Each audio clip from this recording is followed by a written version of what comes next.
Hello friends, welcome back to my channel. मैं हूं आपकी फ्रेंड वर्षा। आज की इस वीडियो में हम बात करेंगे यूपीपीसीएल के असिस्टेंट अकाउंटेंट के प्रैक्टिस सेट की। इसमें हमने एक न्यू टॉपिक लिया है, वो है हमारा वाउचिंग एंड वेरिफिकेशन से।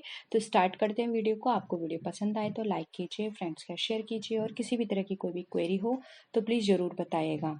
एक और इम्पॉर्टेंट इन्फॉर्मेशन है, अब से हम आपको कुछ होमवर्क में क्वेश्चंस भी दिया करेंगे, और अगर आप वो क्वेश्चंस नहीं कर पाते हैं तो उनको हम नेक्स्ट क्लास में आपके साथ डिस्कस करेंगे, ठीक है। तो इसमें लास्ट में मैं आपको कुछ क्वेश्चंस दूंगी होमवर्क के लिए, तो उसको आप खुद से सॉल्व करने की कोशिश करना, ठीक है। तो स्टार्ट करते हैं आज का प्रैक्टिस सेट।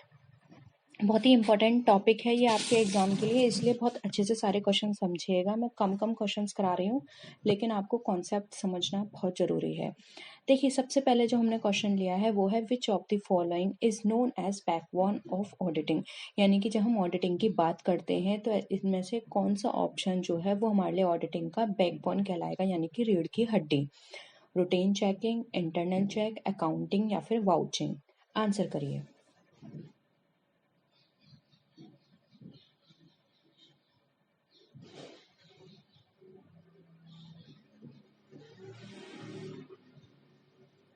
आपको पता है ह्यूमन बॉडी में बैकबोन क्या काम करती है?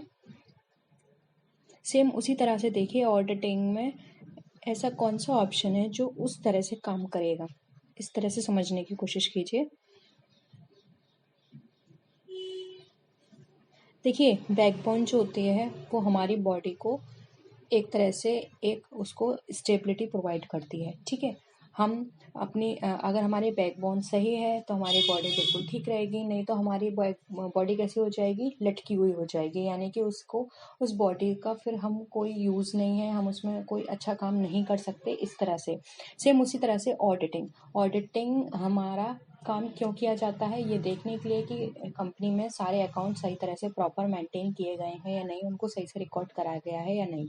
अब ऑडिटिंग हमारी काम करेगी, यानी कि स्टेबिलिटी आएगी ऑडिटिंग में। जो भी हमने ऑडिटिंग की पूरी प्रोसेस की है वो किसके थ्रू आएगी, वो किससे आएगी, हमारी वाउचिंग से। तो ऑप्शन यहाँ पे डी कौन सा हो जाएगा?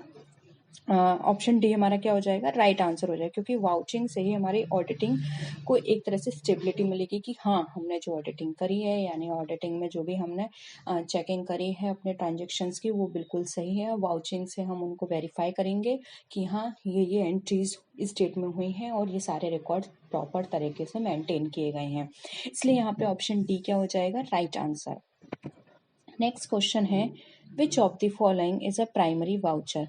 अब प्राइमरी वाउचर इनमें से क्या है? इनवॉइस है, कार्बन कॉपी ऑफ रिसिप्ट्स है, काउंटर फॉइल है, या फिर नन ऑफ द अबव। बताइए।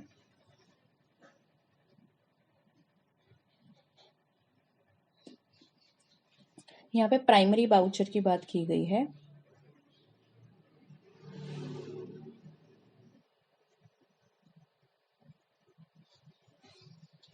देखिए, अगर हम बात करें प्राइमरी वाउचर, यानी कि ऐसा वाउचर जो हमें फर्स्ट टाइम रिसीव होता है, जो यानी कि वो ओरिजिनल वाउचर भी हम कह सकते हैं।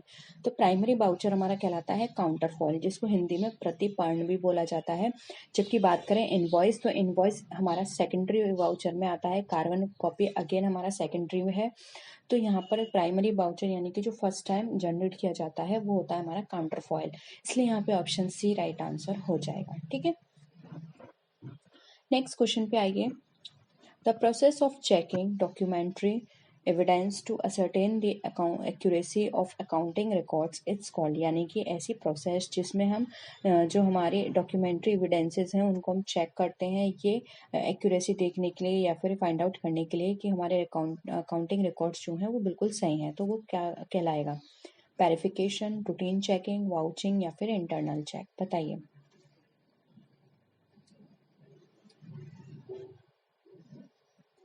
जहाँ पर हम अपने डॉक्यूमेंट्री एविडेंस को चेक कर रहे हैं वो क्या होगा हमारा?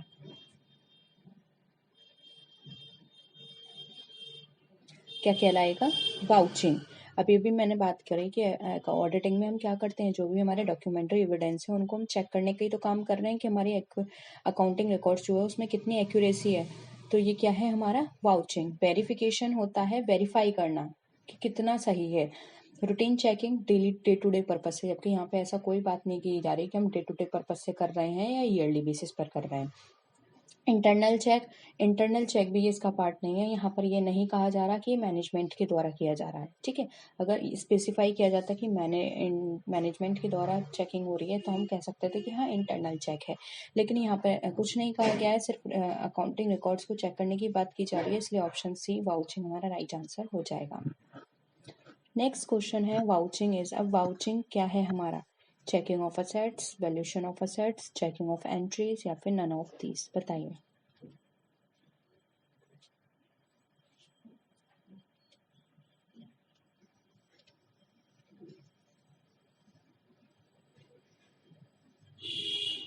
क्या हो जाएगा? चेकिंग ऑफ एंट्रीज, क्योंकि वाउचिंग में हम एंट्रीज ही तो चेक करते हैं कि हमारी सारी जो भी हमने एंट्रीज करी हैं वो हमारी सही हैं या नहीं, जो भी एंट्रीज जनरेट हुई हैं वो सही जगह पर उनको हमने लिखा है, जैसे कि जो डेबिट साइड की उन्हें डेबिट साइड, जो क्रेडिट साइड की उन्हें हमने क्रेडिट साइड लिखा है।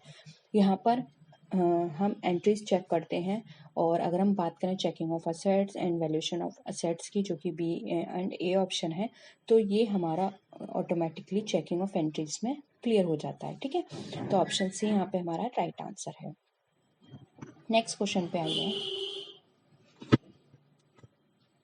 The subsidiary voucher produced in the absence of primary voucher is called, यानी कि एक ऐसा सेकेंडरी भी बोल सकते हैं, एक ऐसा सब्सिडरी वाउचर जिसको हम प्रोड्यूस कर रहे हैं प्राइमरी वाउचर के एब्सेंस में, यानी कि हमारा जो फर्स्ट टाइम जनरल वाउचर है उनकी जगह पर हम अपने सेकंड वाउचर को यानी सब्सिडरी वाउचर को प्रोड्यूस कर रहे हैं, तो वो हमारा क्या कहलाएगा?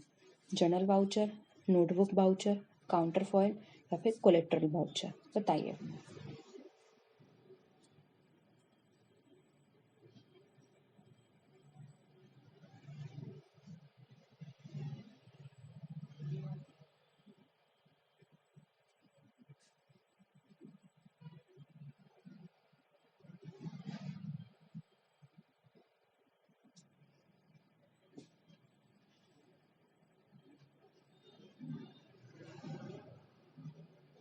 देखिए, अभी मैंने बात की थी प्राइमरी वाउचर की, तो आपको पता होगा काउंटर फॉइल तो हमारा प्राइमरी वाउचर है, तो ये ऑप्शन तो कट गया।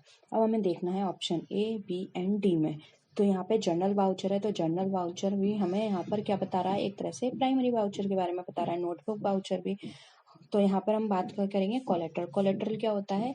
कोई भी वाउचर ना हो उसकी जगह पर उसको सही बताने की, यानी कि उसके साथ उसके पैरेलल उसको एक तरह से सपोर्ट करने के लिए एक सेकंड वाउचर जनरेट किया गया, ठीक है। तो वो हमारा कहलाएगा कोलेट्रल वाउचर। तो यहाँ पर अगर हमारा प्राइमरी वाउचर एब्सेंस है और या फिर प्राइमरी वाउचर नहीं है, तो उसकी जगह जो सब्सिडरी वाउचर प्रोड्यूस किया गया है उसको हम बोलते हैं कोलेट्रल वाउचर। तो ऑप्शन डी यहाँ पे हमारा राइट आंसर हो जाएगा, ठीक है। नेक्स्ट है वाउचिंग में भी। अब जो वाउचिंग है वो उसको हम क्या बोलेंगे? Identification of the documentary evidence supporting the transactions. B option है verification of the document supporting the transactions.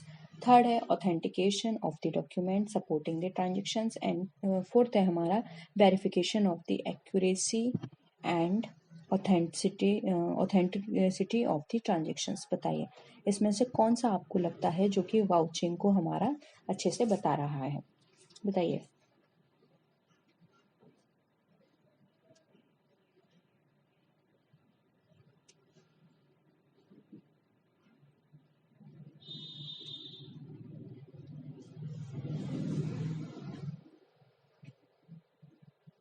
क्या होगा इसके आंसर आपके अकॉर्डिंग?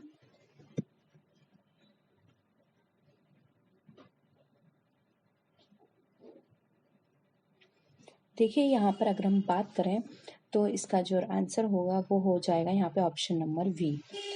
एक क्यों नहीं होगा? देखिए यहाँ पे बात की जा रही है आइडेंटिफिकेशन की, तो हमें सिर्फ आइडेंटिफाई नहीं करना, हमें तो चेक करना है। अगर यहाँ पर होता checking of the documentary evidence supporting the transactions, तो ये बिल्कुल सही होता। लेकिन यहाँ पे तो सिर्फ आइडेंटिफाई की बात कर रही है। सिर्फ आइडेंटिफाई हमारा पर्पस नहीं है, हमारा पर्पस है उसको चेक करना, उसको वेरीफाई करना। और यहाँ पे बात करें ऑथेंटिकेशन, तो ये वेरिफिकेशन में भी हमारे ऑथेंटिकेशन हो रहा है। Verification of the accuracy and authenticity of the transactions, ये अगेन हमारा इसमें हो रहा है। ठीक है। तो यहाँ पे ऑप्शन बी राइट आंसर हो जाएगा। वेरीफाई करते हैं जो कि हमारे डॉक्यूमेंट्स हैं हमें, जो कि हमारे ट्रांजेक्शन्स को सपोर्ट करेंगे, जैसे कि वाउचर, जो भी हमने वाउचर्स या बिल हैं हमारे पास, उसको हम चेक करेंगे, वेरीफाई करेंगे। जो हमारे ट्रांजेक्शन्स हमने किए हैं अपने बुक्स में, उनको वेरीफाई करने के लिए। ठीक है, तो यहाँ पे ऑप्शन बी राइट आंसर हो जाएगा। नेक्स्ट क्वेश्चन है, which of the following statement is correct. अब इसमें से कौन सा स्टेटमेंट जो है वो हमारा सही है, आपको ये बताना है। ऑडिटिंग कंपलसरी है सारे बिजनेस कंसर्न में। ऑडिटिंग इंश्योर करती है जो भी हमारे अकाउंट्स हैं उसकी कंप्लीट एक्यूरेसी को। ऑडिटिंग गारंटी करती है एक्यूरेसी ऑफ अकाउंट्स को, या फिर auditing does not guarantee accuracy of accounts. बताइए।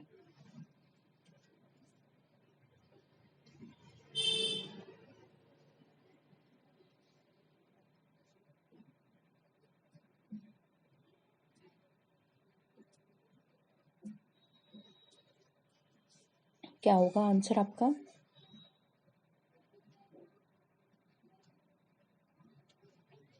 देखिए यहाँ पर हम बात करें तो राइट आंसर हो जाएगा डी। जो ऑडिटिंग होती है ये कभी भी गारंटी नहीं देती कि हाँ मैंने जो अकाउंट्स चेक किए हैं वो बिल्कुल सही हैं। देखिए ऑडिटिंग का मेन काम क्या होता है, जो भी बुक्स में रिकॉर्ड की गई हैं चीज़ें या जो उसको शो की गई हैं, आप एक तरह से विंडो ड्रेसिंग मान सकते हैं। विंडो ड्रेसिंग में क्या होता है, जो चीज़ आपको दिखाई गई है वो ही आपको दिख रही है, और जो चीज़ दिखाने लायक नहीं है उसको वो लोग हाइड कर देते हैं। ठीक है, तो यानी कि जो चीज़ आपको दिख रही है उसके बेसिस पर आपने कह दिया ये सही है या गलत है। तो ऑडिटिंग गारंटी कैसे कर सकती है कि ये बिल्कुल सही है, उसको तो सिर्फ वही चीज़ दिख रही है जो दिखाई गई है। सेम उसी तरह से ऑडिटिंग का होता है। जो बुक्स हैं जो उनमें रिकॉर्ड की गई हैं एंट्रीज, उसमें जो ऑडिटर को शो की जाएगी वो सिर्फ उनको चेक करेगा। जो वाउचर उसको दिए जाएंगे वो सिर्फ उनको चेक करेगा। हो सकता है बहुत सारी एंट्रीज ऐसी हों जो बुक्स में रिकॉर्ड ही ना की गई हों, तो फिर वो उसको वेरीफाई किस तरह से करेगा। इसीलिए यहाँ पर हम बात करें एक्यूरेसी की, तो एक्यूरेसी की यहाँ पे कोई भी गारंटी नहीं होती है। वो सिर्फ वही चीज़ों को चेक करता है जो कि बुक्स में शो की जाती हैं। ठीक है, तो यहाँ पर अगर कंपनी चाहे उनको कुछ ट्रांजेक्शन्स हाइड करना, मैनिपुलेट करके शो करना, तो यहाँ पर ऑडिटिंग में हम उनको फाइंड आउट नहीं कर सकते थे कि ये चीज़ें यहाँ पर हाइड की गई हैं। ठीक है, वो सिर्फ जो जो शो किया गया है उसको वेरीफाई करता है। इसलिए यहाँ पे option D, auditing does not guarantee accuracy of accounts, हमारा राइट आंसर हो जाएगा। नेक्स्ट क्वेश्चन है, dash starts where dash ends. अब आपको बताना है ऐसी कौन सी चीज़ें जिसको हम स्टार्ट करते हैं जब दूसरी चीज़ एंड हो जाती है, यानी कि समाप्त हो जाती है। अकाउंटिंग और ऑडिटिंग आएगा, ऑडिटिंग अकाउंटिंग आएगा, वाउचिंग ऑडिटिंग, या फिर अकाउंटिंग वाउचिंग। बताइए। ये आपके वाउचिंग का ही पार्ट है, इसलिए ये क्वेश्चन मैंने जानबूझ के डाला है। इसलिए थोड़ी सी ऑडिटिंग के क्वेश्चंस भी पढ़ लीजिएगा, क्योंकि ऑडिटिंग का ही पार्ट है वेरिफिकेशन, वाउचिंग और हमारा वेरिफिकेशन। ठीक है, वैसे तो ऑडिटिंग भी आपका पॉइंट दिया हुआ है सिलेबस में, तो वो भी आपको पढ़ना है। बताइए। देखिए यहाँ पर हम बात करें तो ऑप्शन बी राइट आंसर हो जाएगा। जब हमारी ऑडिटिंग स्टार्ट होती है, हमारी ऑडिटिंग जब स्टार्ट होगी जब हमारी अकाउंटिंग फिनिश हो जाएगी, क्योंकि अकाउंटिंग यानी कि रिकॉर्ड सारे हो जाएंगे, प्रॉपर बन जाएंगे, उसी के बाद हम ऑडिटिंग करेंगे। ठीक है, तो auditing starts where accounting ends, right answer हो जाएगा। नेक्स्ट है, dash means providing the truth और कंफर्मेशन। बताइए। वाउचिंग, वेरिफिकेशन, इंस्पेक्शन, या फिर ऑडिटिंग। ये आपका होमवर्क क्वेश्चन है, आप चाहते हैं तो अभी बता दीजिए, नहीं तो आप बाद में भी बता सकते हैं। ठीक है, मैं आपको थोड़ा समझा देती हूँ। आपको यहाँ पर वो टर्म लिखना है जो कि आपको ट्रूथ प्रोवाइड करती है और कंफर्मेशन देती है कि हाँ ये चीज़ बिल्कुल ऐसी है, सही है या गलत है। ठीक है, सेकंड क्वेश्चन देखिए, इन दोनों के आंसर आपको कमेंट सेक्शन में लिखने हैं। Dash is a systematic examination of the books and records और अ बिजनेस, यानी कि आपको यहाँ पर बताना है ऐसी कौन सी चीज़ है जिसमें सिस्टमैटिक एग्जामिनेशन होता है बुक्स का और जो भी आपने रिकॉर्ड्स प्रिपेयर किए हैं बिजनेस के उसका। ऑडिटिंग है, वाउचिंग है, वेरिफिकेशन है, या फिर चेकिंग है। अगेन वेरी सिंपल है, अभी मैंने आपको क्वेश्चंस कराए थे वहाँ पर ये आपको क्लियर हो गया होगा। तो ये भी आपको होमवर्क में है क्वेश्चन, आपको इसका आंसर कमेंट सेक्शन में लिखना है। और हाँ, मैं जल्दी ही आपके लिए टेलीग्राम ग्रुप डिस्कशन वाला अब फिर से बना दूंगी। पहले हमारा बना हुआ था लेकिन वो किसी वजह से हमें हटाना पड़ा। अब हम दोबारा से उसको बना देंगे, तो आप उसको ज्वाइन कर लीजिएगा। कोई भी डाउट हो वहाँ पे आप पूछ सकते हैं, और कोशिश करेंगे हम जल्दी से व्हाट्सएप ग्रुप भी अपना बना दें, तो आप वहाँ भी क्वेरी को पूछ सकते हैं। ठीक है, तो आज के लिए इतना ही। होप आपको वीडियो पसंद आया होगा। वीडियो पसंद आए तो लाइक कीजिए, फ्रेंड्स के साथ शेयर कीजिए, और किसी भी तरह की कोई भी क्वेरी हो तो ज़रूर बताइएगा। तो नेक्स्ट वीडियो में मिलते हैं, तब तक के लिए टेक केयर, बाय बाय।